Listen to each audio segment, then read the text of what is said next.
Princess, Sir, welcome aboard. thank you. Welcome to Angel and the Wiz.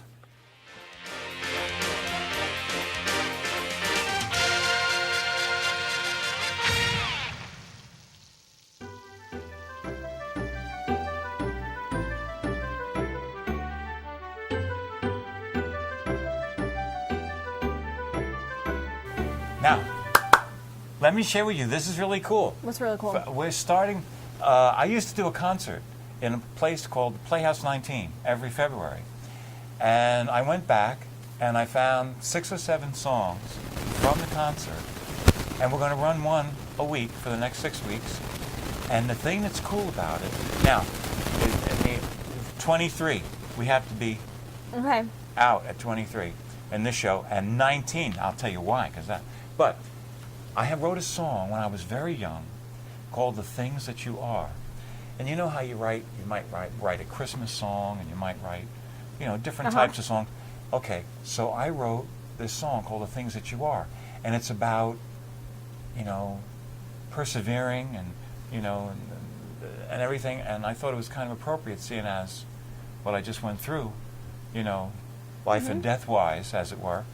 And I don't know if any of you have one of these. If you see anybody with one of these little straps, it means that they have a port for chemotherapy in them, and you wear this in case a medic, something happens. The rubber strap? Yeah, a little rubber strap with the purple thing on it means that. So anyway. Wait, they don't. So maybe they don't know. So you're on chemo now? Yeah, I almost died a couple of weeks ago, but because of a lot of prayer and wonderful friends, I managed to survive. I know you're out there. Oh, shucks, but could have had Angel here by herself. But and they cut. Actually, should I really just quick synopsis? They took out a grapefruit-sized tumor out of my colon, grapefruit size, cancerous. They took out 26 lymph nodes, 13 of which had cancer in them.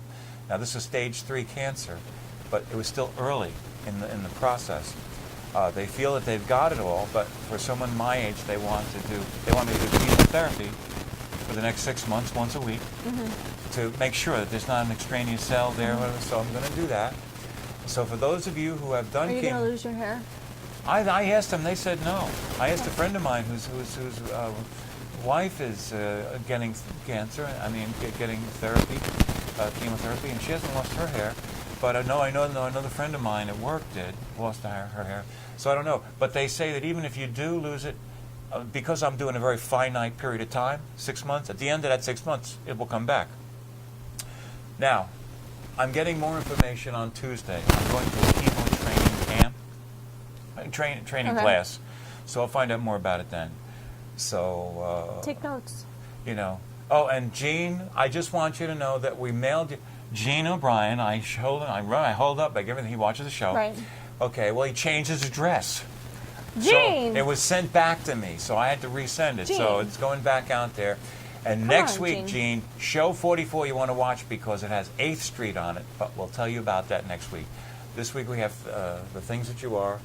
And so what's happening in your life? Anything you want to talk about this week? We had...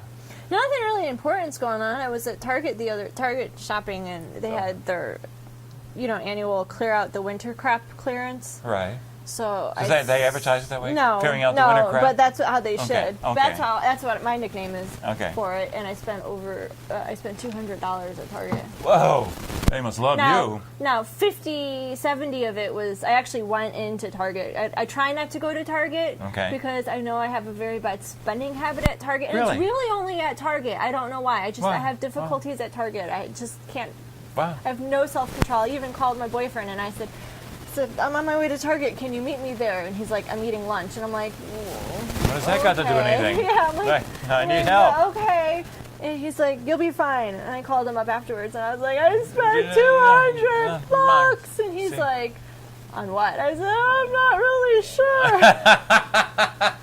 sure. Typical woman shopper. But I actually went into Target because I have to buy litter, and they have the litter I use for my 6 cats because I have 6 litter boxes. It's the cheapest I can get is at Target. So I have to go and I buy 6 bags of this litter, and then I had to get some latex-free gloves and some laundry detergent. Right. And then I but as you walk into the store, you see when you walk in on the left, there was all the women's clothing on clearance, and they had like 7 racks, and each one was 30, one was 70, one was 50, one was 75, and I was like, oh, clearance.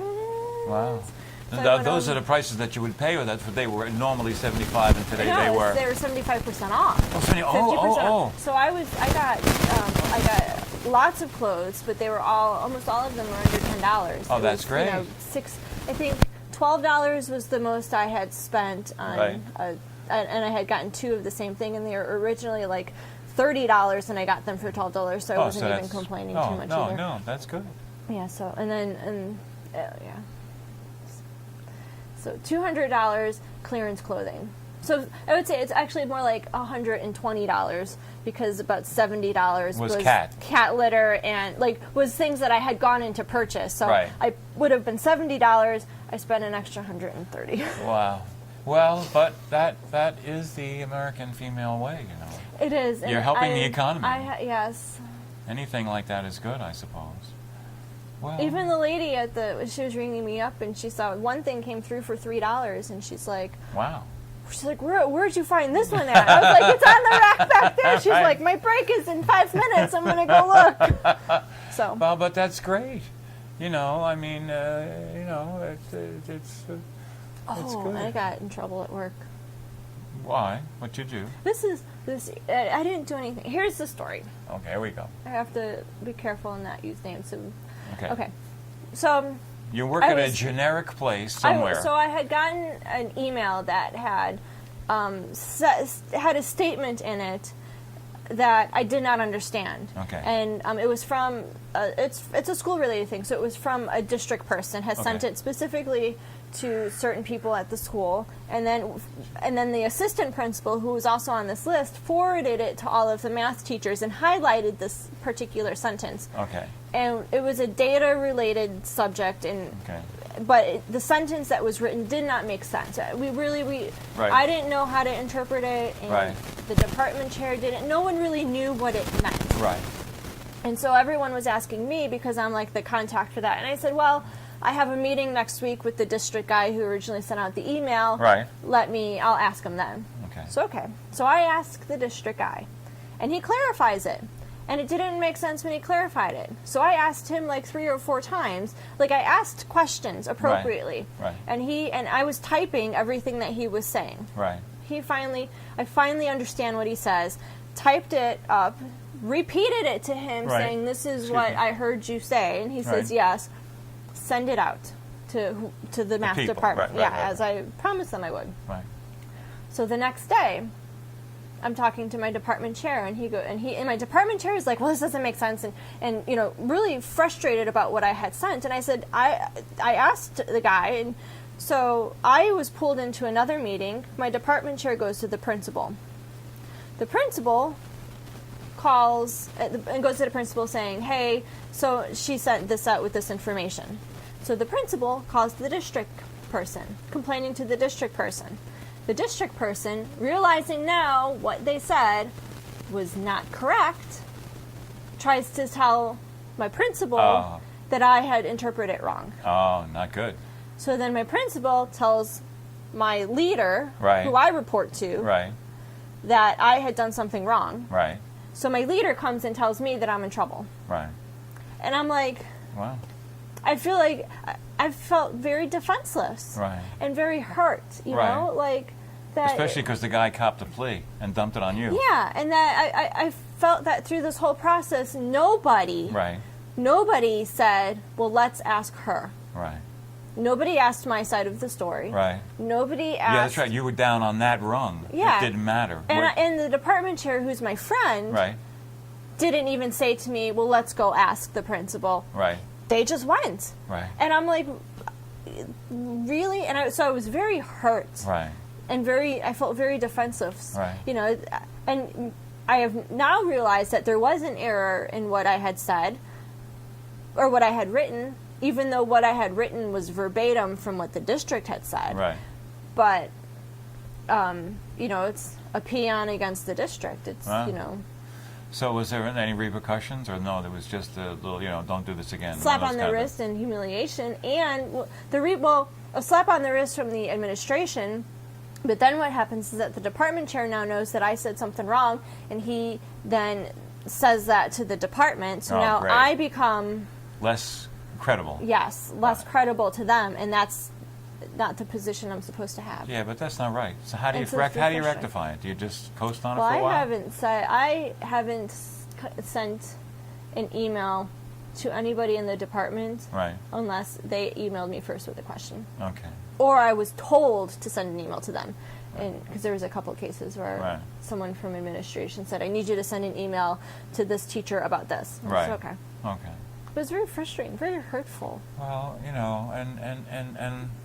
I mean, I don't know what to say about it. I'm sorry that kind of stuff happens, and I know that it does.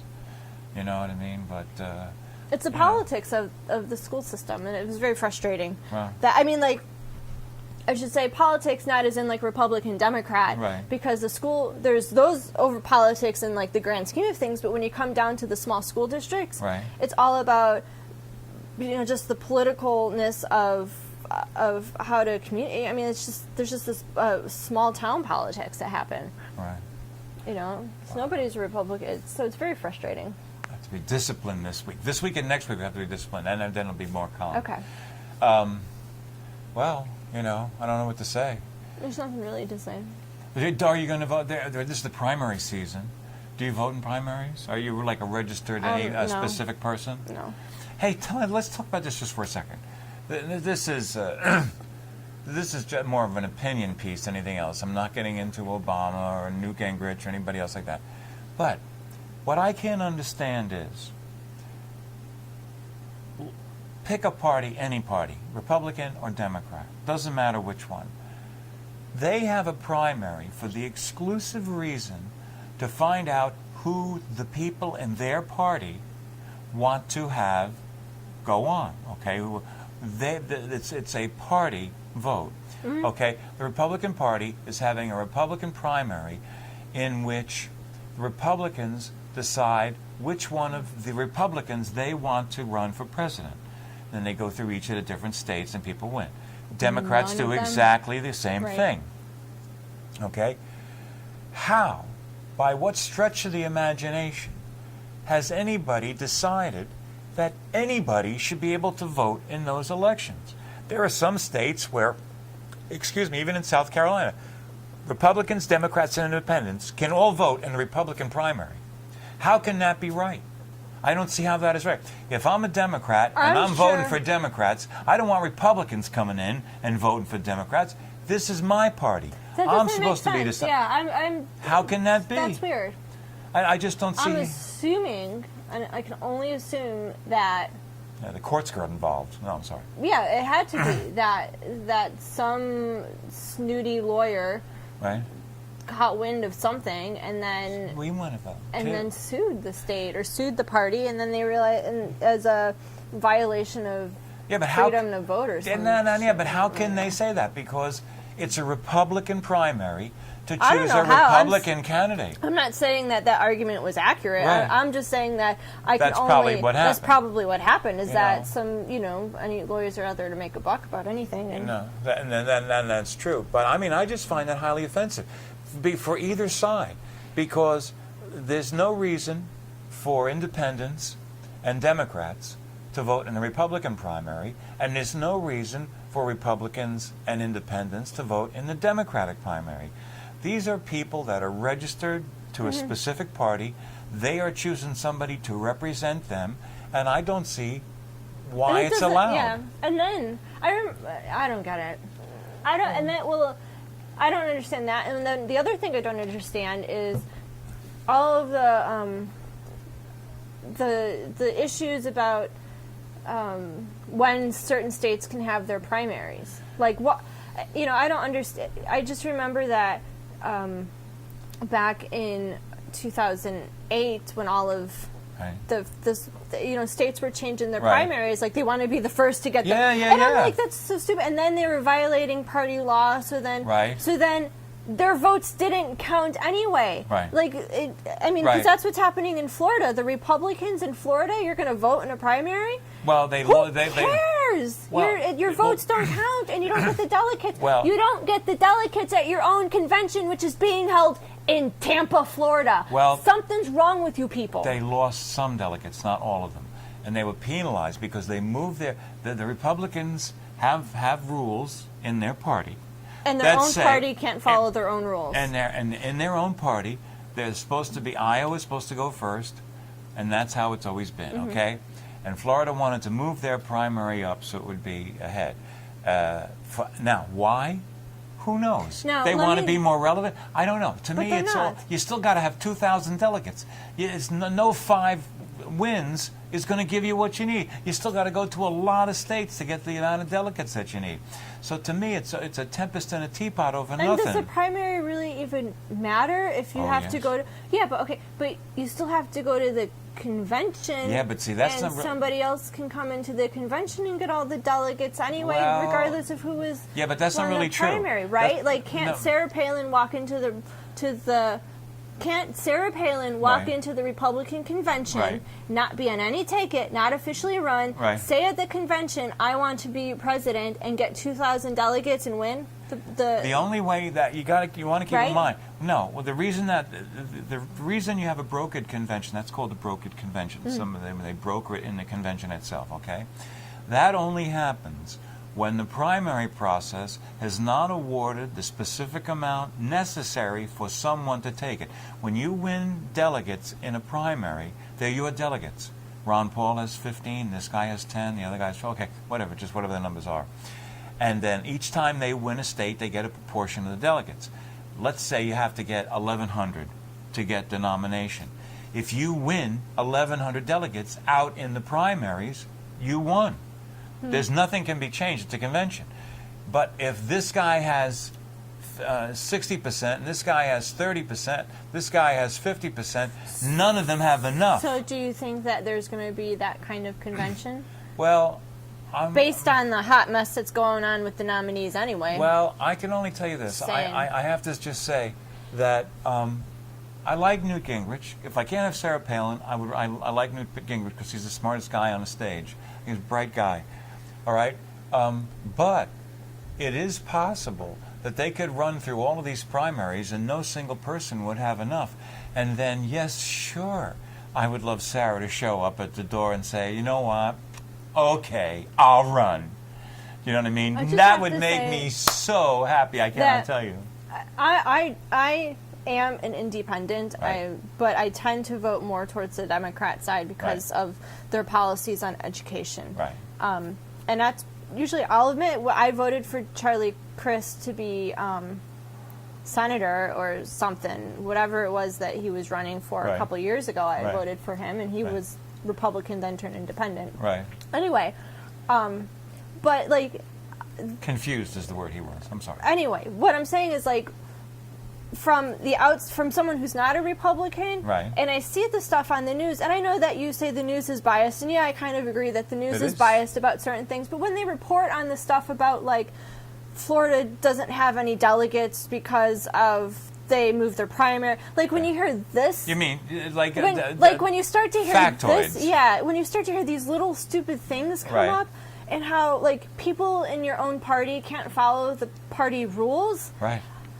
I mean, this is what I do. Oh my God! Like you just no wonder why all of the rest of us roll our eyes at you guys. Right. But the Democrats do exactly the same thing. And I'm not into that. Well, we all do it because we don't all do it. But in this particular case, they lost. They're not in the news. They lost some delegates, not all of them. Right. There was like a penalization. Okay, that's all. So I don't want it to go too, but be that as it may.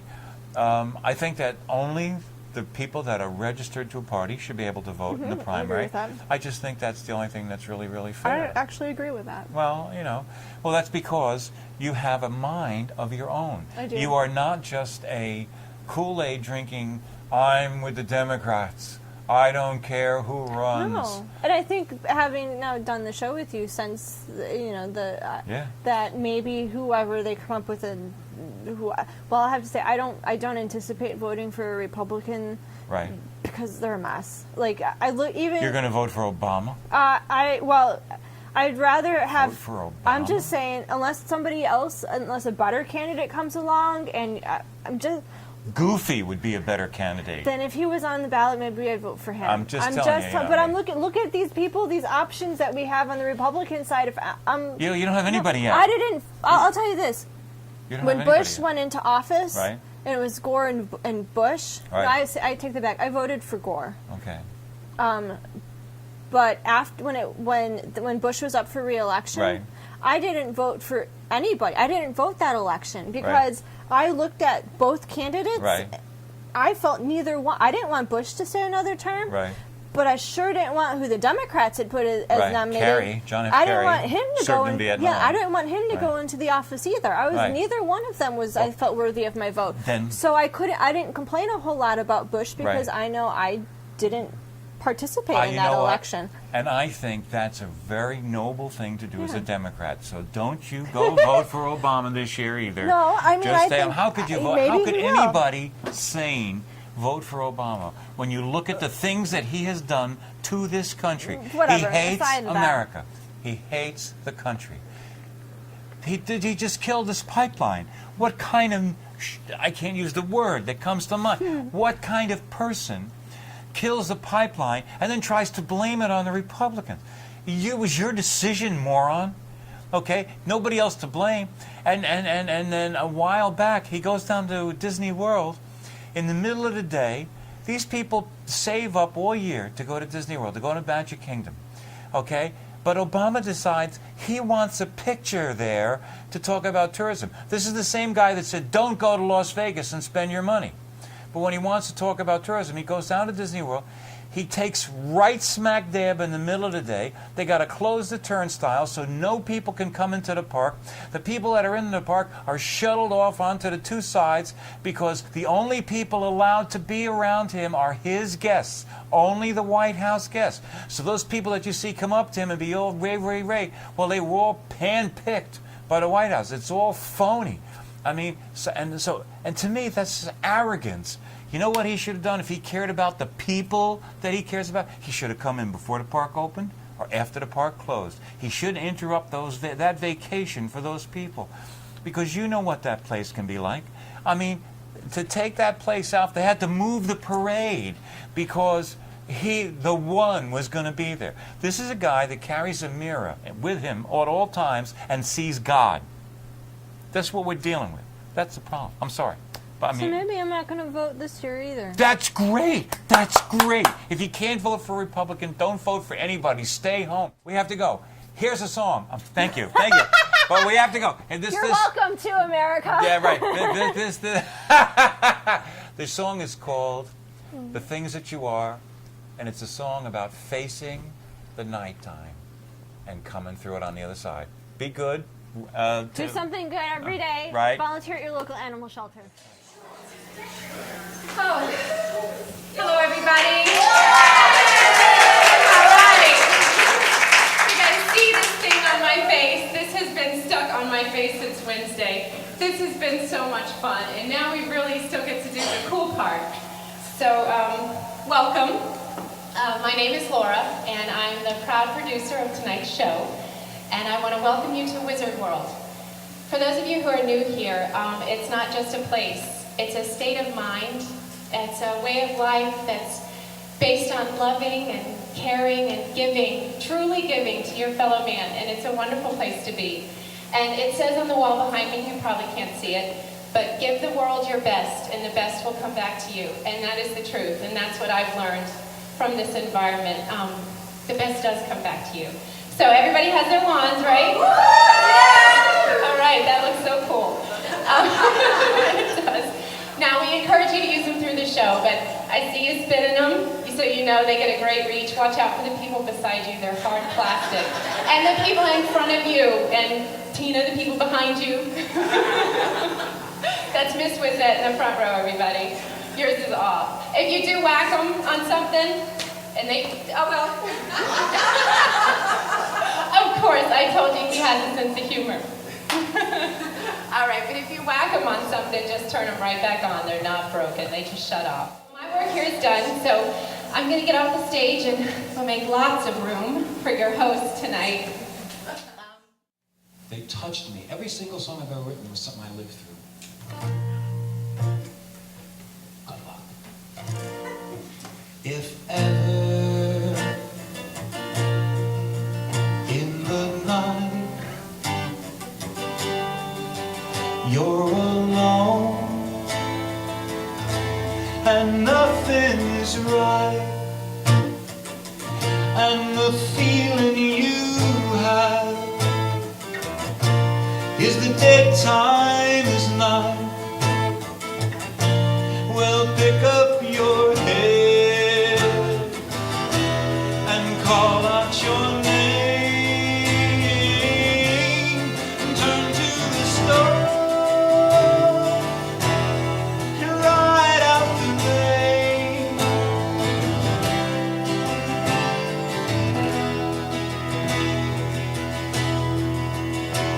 As clouds fill the sky and the rainbows, they seem out of sight, and as if time had stopped, and as all life stood still, you stand all alone, but you're standing so tall. You see the world, you're not so small after all. As flowers grow from seeds, people grow, and just like the leaves, there's a good and a bad, there's a strong and a weak, but you make what you are from the things that you have and the things you can be. You can reach out